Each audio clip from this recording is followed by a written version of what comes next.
একটা সময় ছিল সকাল বিকেল টিভির সামনে বসে থাকতাম শুধু প্রিয় কার্টুনগুলোর জন্য। বেন 10, জেনারেটর রেক্স, এসবের মাঝে একটা কার্টুন ছিল যা একটু অন্যরকম। নাম ছিল সিম্বায়নিক টাইটান। কিন্তু মজার ব্যাপার হচ্ছে এই নামটা অনেকে ভুলে গেলেও এর কাহিনী, চরিত্র আর সেই ট্রান্সফর্মিং রোবটটা এখনও অনেকের মনের ভেতর বসে আছে। এই কার্টুনে ছিল একটা টিনেজ ছেলে ল্যান্স, একটা মেয়ে ইলানা, আর ওদের সাথে ছিল একটা বুদ্ধিমান অ্যান্ড্রয়েড রোবট অক্টাস।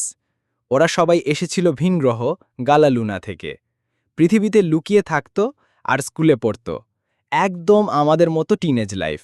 কিন্তু যখনই শত্রুরা পৃথিবীতে হামলা করত, তখন ওদের ৩ জনের আলাদা রোবট একত্রিত হয়ে তৈরি করত একটা বিশাল রোবট, সিম্বায়নিক টাইটান। সবচেয়ে মজার ব্যাপার ছিল ওদের রোবটগুলো শুধু যুদ্ধ করত না, বরং ওদের বন্ধুত্ব, আবেগ আর ভালোবাসার প্রতিফলন ছিল সেই মেশিনের ভেতরেও। আর সেই অ্যান্ড্রয়েড বন্ধু অক্টাস ছিল যেন একটা এআই যেটা অনুভূতি বোঝে, অনেকটা আমাদের বর্তমানের চ্যাট জিপিটি বা জার্ভিসের মতো। আজকের দিনে দাঁড়িয়ে এই কার্টুনটার নাম অনেকে ভুলে গেছে, কিন্তু যারা দেখেছিল তারা জানে সিম্বায়নিক টাইটান ছিল শুধু একটা কার্টুন না, বরং একটা বিচ্ছিন্ন নস্টালজিক স্মৃতি।